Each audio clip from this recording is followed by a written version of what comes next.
Salut à tous, aujourd'hui on se rejoint pour un nouveau test. Donc en ce moment vous avez vu, ça carbure assez, la chaîne prend une nouvelle dimension.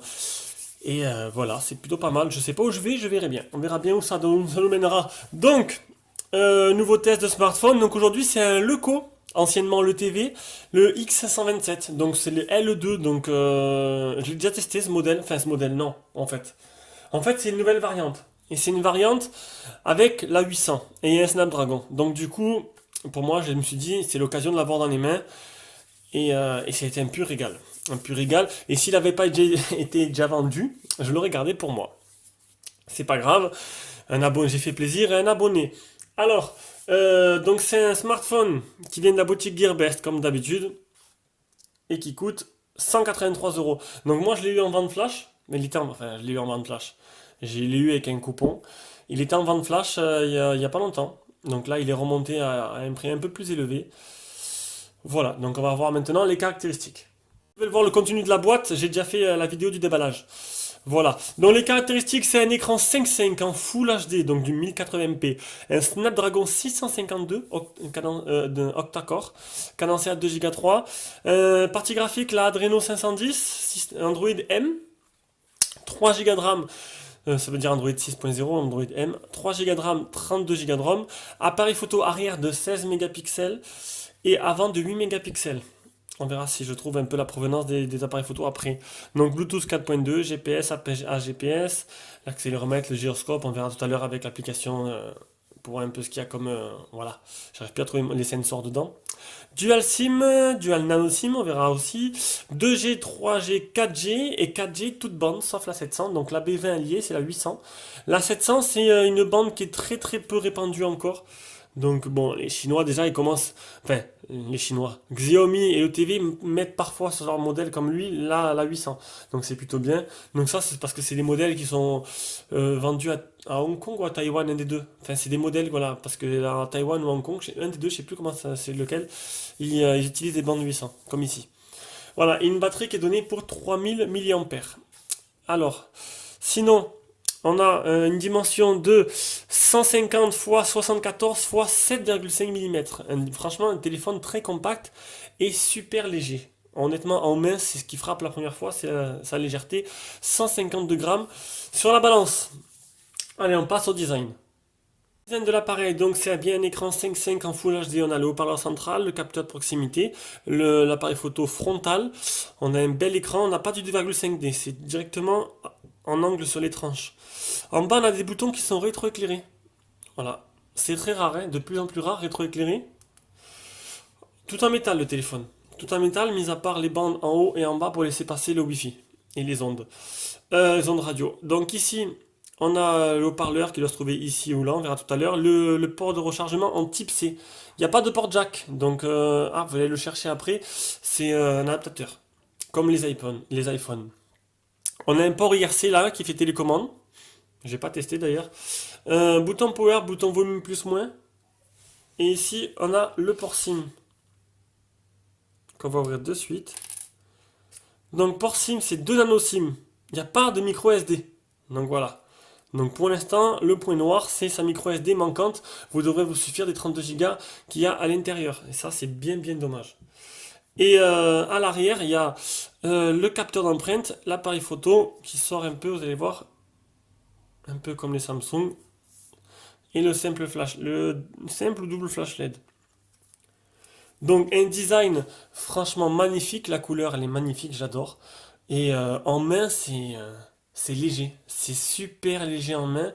Et honnêtement voilà, ce qui frappe c'est d'avoir un téléphone un peu haut de gamme dans les mains quand même, c'est pas mal. Franchement moi je me suis régalé à le tester durant ces jours de test. Donc après donc la batterie n'est pas amovible, donc la SIM on a dit de nano SIM, la LED de notification est liée, donc je ne sais plus exactement où elle est, mais il y a vraiment une LED de notification. Une carte SD jusqu'à, bien sûr, hop, on va faire comme ça. La carte SD, elle est donnée jusqu'à, parce qu'avant, comme le demande. Et bien sûr, ah ben non. Et oui, non, parce que je lis ma trame, et en fait c'est vrai, il n'y a pas de carte SD. Voilà, je me suis fait avoir à mon propre jeu, c'est pas grave. Et voilà, bon, donc on a fini le design, donc vous l'aurez compris, un très très beau design et bien fini, et ça c'est pas mal. Allez, on passe à l'écran. L'écran du smartphone. Déjà, vous pouvez le voir, regardez, hop, il est magnifique. Regardez-moi ça. Un écran somptueux. Leco, ils mettent vraiment des beaux écrans. Ça doit être des écrans LTPS parce que c'est vraiment collé à la dalle. Il n'y a pas beaucoup d'espace entre les deux, entre la vitre et la dalle, et c'est plutôt sympa. Donc un très beau contraste. Il a une luminosité maximale. Franchement, ça pète aux yeux et c'est magnifique. Donc c'est un écran Full HD qui n'est pas 2,5D, très réactif, il n'y a pas de problème. C'est super fluide, super actif, il n'y a pas de souci là-dessus. Vous n'aurez pas de problème à écrire les messages. Niveau protection d'écran, il n'y a pas de films qui sont donnés avec et, et aucun détail sur un possible Gorilla Glass 3 ou protection d'écran supplémentaire. Donc on va voir maintenant, donc, vu que c'est un processeur Mediatek Snapdragon, il n'y a pas de Miravision. Donc ils ont mis leur truc à eux, donc c'est Color Mode. Donc c'est comme Miravision, ça vous permet de choisir des couleurs plus ou moins foncées ou naturelles. Allez, on va maintenant vous montrer le screen touch test.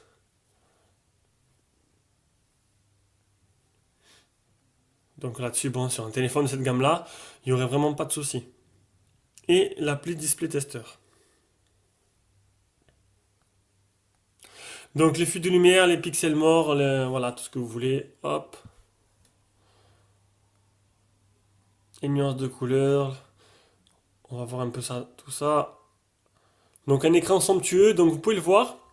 Il y a de très moches bandes noires autour.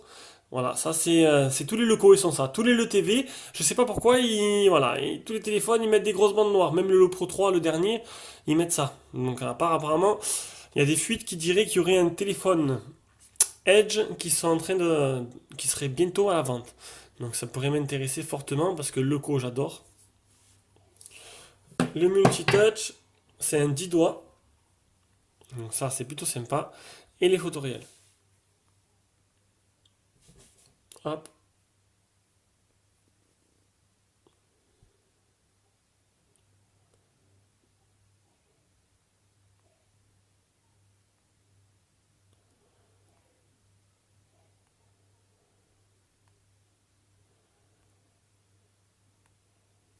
Voilà, donc, vous l'aurez compris, un écran franchement somptueux, qui est vraiment magnifique et j'adhère totalement. On passe directement à la partie logicielle. Partie logicielle, les locaux, ils ont leur surcouche à eux. Voilà, c'est une surcouche totalement remaniée. Vous n'allez plus rien retrouver d'Android de base, avec une boutique de thèmes, un antivirus, un gestionnaire d'applications, c'est vraiment super complet. Déjà, vous allez voir, quand vous baissez, vous avez juste un volet notification. Il faut aller ici pour trouver. Hop, tout est centralisé dans le bouton en bas à gauche. Donc on a les applications récentes qui sont ouvertes. On a toutes les raccourcis vers euh, allumage automatique, le hotspot, le GPS et tout. Ici on a directement le lecteur de musique et on a accès à haut avec des raccourcis avec l'appareil photo. Là c'est pour contrôler le port IRC, pour contrôler la télécommande. On a hop, pour allumer le flash. Donc, il y en a quand même qu'il faut aimer ou vous aimez pas. Mais en tout cas, moi, j'adore. Pour avoir un loco pendant 8 mois, d'avoir le X800, j'avais adhéré totalement. Je trouve que c'était super pratique de l'avoir ici en bas. Maintenant, il y en a d'autres qui sont pas habitués, ils aimeront pas ça. Donc, niveau surcouche. Donc, déjà, vous avez remarqué, il y a beaucoup d'anglais. Donc, là, on va voir, on est en quelle langue. Donc là, je suis en français. On va aller dans l'affichage. Vous allez voir, adaptation de l'unité, Color Mode, ça c'est pour le Miravision comme on a vu, Scale View. Donc il y a pas mal d'anglais dedans, et c'est plutôt dommage. Et en fait, un abonné m'a dit, je l'avais lu quelque part, que si on mettait. Donc il y a peut-être 70% d'anglais, 70% de français, le reste en anglais. Si on mettrait français-Canada, on avait presque 90% en français. Ça n'a pas changé grand-chose. Après, c'est peut-être que ça se voit un peu plus dans le reste des menus. Mais bon, j'ai testé français et Canada.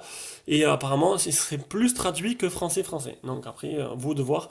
Donc l'arôme à l'intérieur. Donc déjà, la surcouche, ça s'appelle EUI. Donc il n'y a pas d'icône de mise à jour. Pareil, un autre abonné m'a dit qu'il a ce téléphone et que les mises à jour se font en téléchargeant la mise à jour directement sur le site de Leco et en le mettant dans la racine du téléphone. Et en le faisant directement, après, ben, je sais pas comment il fait du coup. En passant par quoi? Ben, par un menu recovery peut-être. Donc voilà, donc regardez les commentaires. Là-dessus, je me suis pas penché là-dessus, parce que le téléphone, je ne le garde pas. Je sais que vous avez loco.re qui est un forum spécialisé que pour les locaux, qui est non officiel, où il y a tous les tutos, toutes les ROM. Il y a beaucoup de ROM custom pour ce téléphone, donc je vous conseillerais de passer par exemple en Quico 92 qui fait, c'est la ROM de Grosso Shop, qui fait des ROM pour les téléphones locaux qui sont entièrement traduits et suivis à chaque fois. Donc il faut savoir que EUI, la surcouche de l'ETV, c'est comme de Leco, anciennement l'ETV, c'est comme Xiaomi, c'est une mise à jour tous les mois et c'est tout. Non, c'est pas toutes les semaines. Donc oui, tous les mois. Tous les mois, vous aurez une mise à jour et un suivi régulier sur tout leur téléphone. Et ça, c'est plutôt sympa. Donc une surcouche, pour moi, qui est vraiment jolie, qui est pratique, qui est complète. Elle n'est pas bien traduite, parce que c'est pas prévu pour l'international. Mais non, si vous mettez une custom dessus, vous aurez aucun souci avec. Voilà, voilà. Donc la version Android, attends, c'est là déjà, paramètres, on y était. Donc c'est du 6.0, normalement 6.0.1. Donc pas encore de 7.0 Nougat dessus. Niveau fluidité, c'est exemplaire, il n'y a rien à dire, hein, c'est super fluide. Je me suis vraiment régalé pendant ces jours de test. Donc les options de la ROM. Alors, je crois qu'il n'y a pas grand-chose. Ils n'ont pas mis de truc très, voilà, il n'y a rien de futile, il n'y a pas de double tap, il n'y a rien. Il y a juste le capteur d'empreinte qui marche à la perfection. Voilà. Donc c'est plutôt sympa. Donc je vous ai dit pour les mises à jour, il faut passer par une mise à jour interne ou passer sur une custom. Et les customs sont en autant en plus. Si vous mettez la custom de Grosso Shop de QCO 92, les mises à jour se feront en autant. J'en ai déjà eu sur les UX800 et c'était plutôt pas mal. On va faire l'OTG.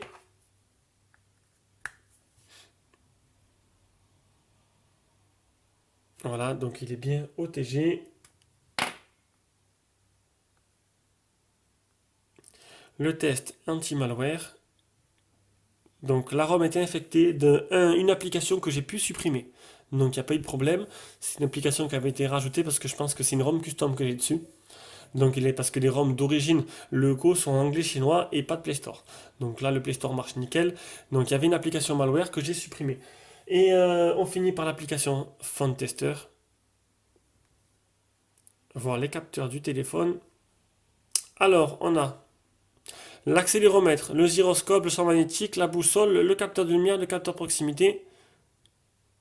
Voilà, ça marche très bien. Donc c'est plutôt complet. Il y a tous les capteurs qu'il faut au téléphone de maintenant, un peu plus haut de gamme.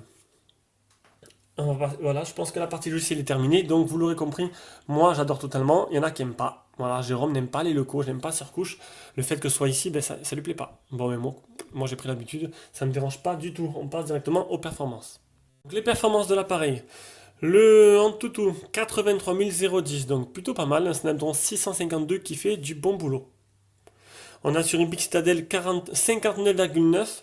Ah, ça change vraiment des téléphones chinois. On se rapproche de la qualité vraiment que donne Xiaomi. Avec des bons scores. 34,58 sur Geekbench.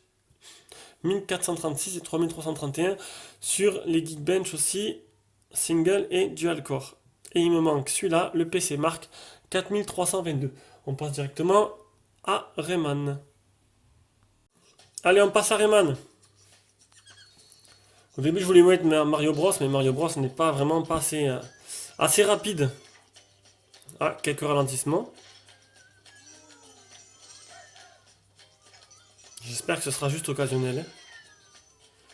Normalement, avec ces 3 Go de RAM, il devrait vraiment pas avoir de mal à tourner, vu son processeur graphique.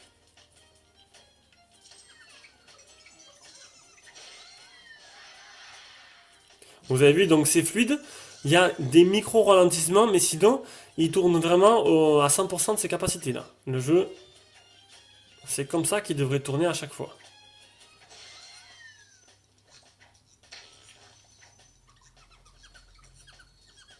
Il y a quand même des ralentissements. C'est vraiment dommage. Maintenant, ça altère pas les conditions de jeu. Allez, on va passer directement au prochain. Zig Tracker 2 qui tourne en performance maximale.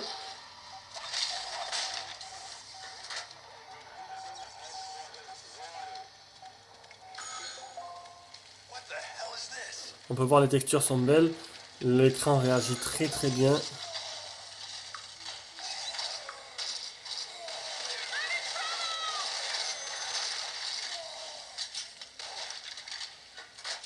to see you here. Great.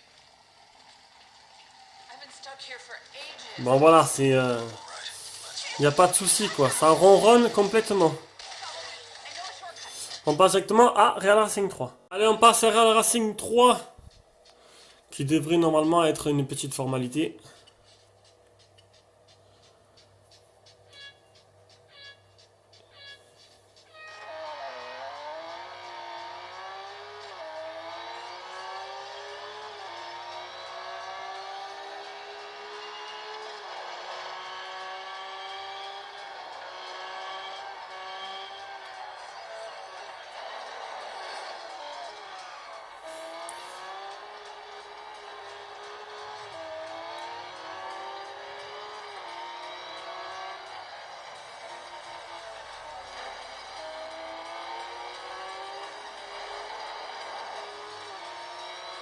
Bon écoutez, pas de souci, hein, ça réagit bien, l'accéléromètre réagit bien aussi. On passe directement à la partie appareil photo. On va voir la partie logicielle. Donc comme sur mon X800, voilà, elle est bien foutue cette application photo. Donc ici on a la galerie, là on a le déclencheur, on a les filtres qui se trouvent là. Tac. Alors on a photo panoramique, on slide à gauche, on atterrit sur vidéo, on slide à gauche, on atterrit sur slow motions. Slow motions x4. Donc j'ai fait une petite vidéo pour tester, je vous montrerai. Donc les paramètres, la qualité de la vidéo, on peut filmer jusqu'en 4K, ce qui est plutôt sympa, 720p et HD. Niveau photo, ça donne du 16 mégapixels, ça je l'avais déjà dit. On peut choisir HDR, mode nuit, square, body et scène. Maintenant, je vous propose de regarder ensemble les échantillons que j'ai pris. Donc, première photo. Hop là. Avec une photo prise lors du déballage.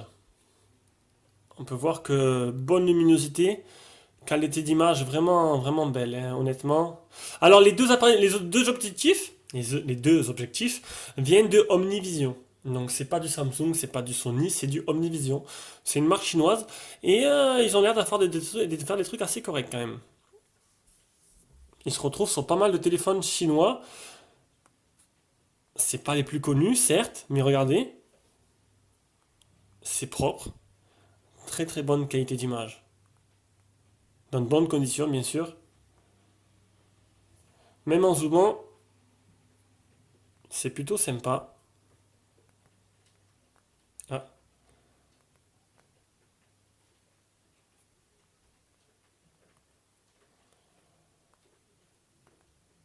Regardez-moi cet effet.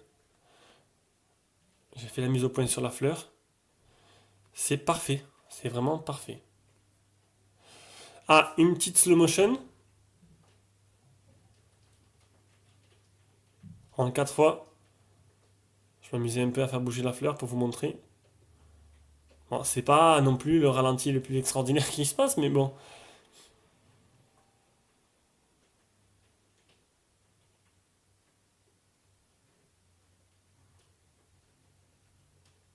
Ça a le mérite d'être présent dans le téléphone. Donc autant montrer un peu les capacités. Hop, voilà. Mon plan de travail.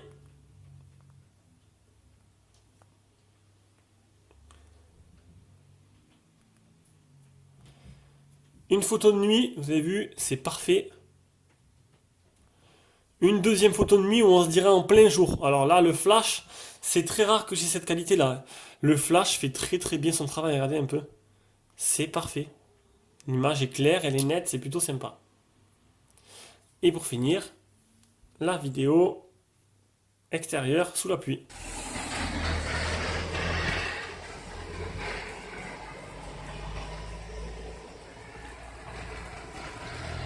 Encore une fois, de la bonne qualité aussi.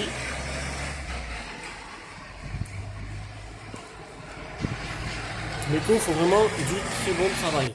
D'ailleurs, je suis en train de voir si j'arrive à me procurer pas trop cher le Max 2.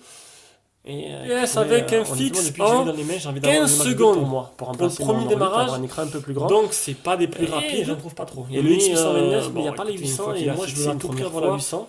Et en plus, le X820, il a même la 700. Donc, voir 3 mètres de marge, 25 trouvés, 15 satellites fixés. Je suis prêt à l'acheter. Bon, pas trop cher. Plutôt pas mal. J'avais trouvé déjà il y a quelques mois son travail. On passe directement à la partie audio-vidéo. Donc, qualité de communication, elle est très bonne. On vous entend bien et on s'entend bien. On passe maintenant au GPS. On va pas s'éterniser là-dessus. On va passer directement à YouTube avec une petite vidéo en Full HD. Décidément, ce socle, il m'aura fait des misères.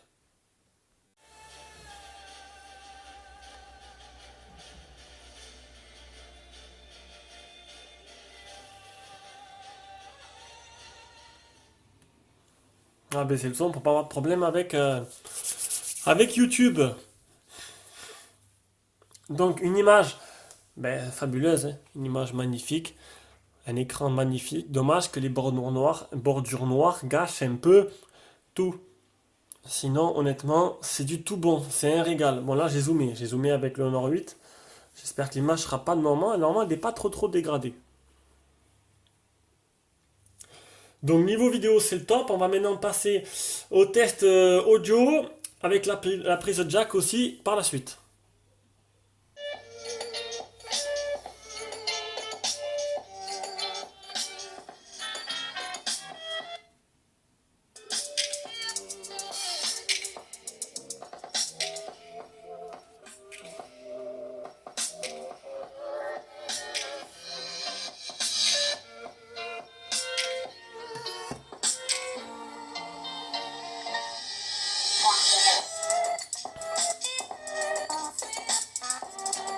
On va changer un peu, elle était un peu pourrie celle-là.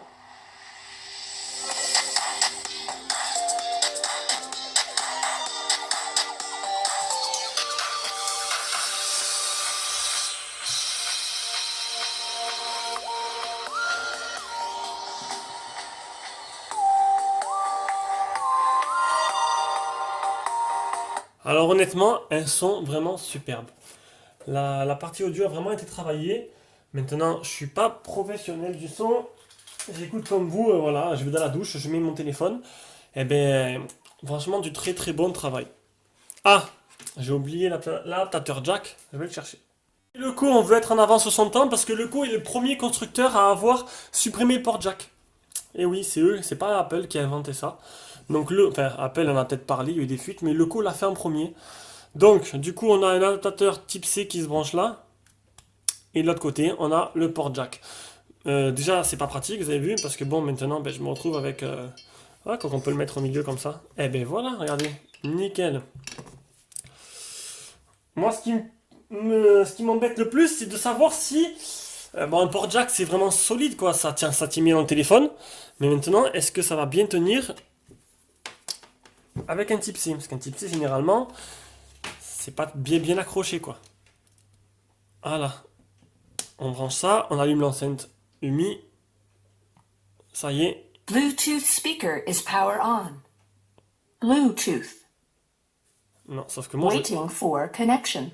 Sauf que moi je veux pas le Bluetooth. J'ai pas encore testé cette enceinte. Hop. Audio in. Ah voilà.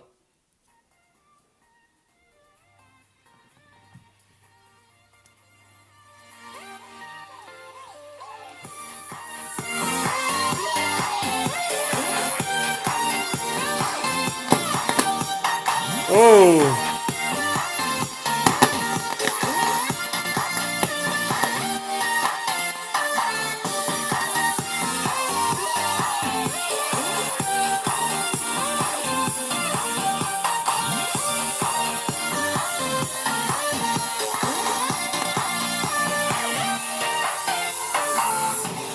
Donc, Ça a l'air d'être bien accroché au niveau du type C. Par contre, j'ai senti quelques grésillements dans le jack.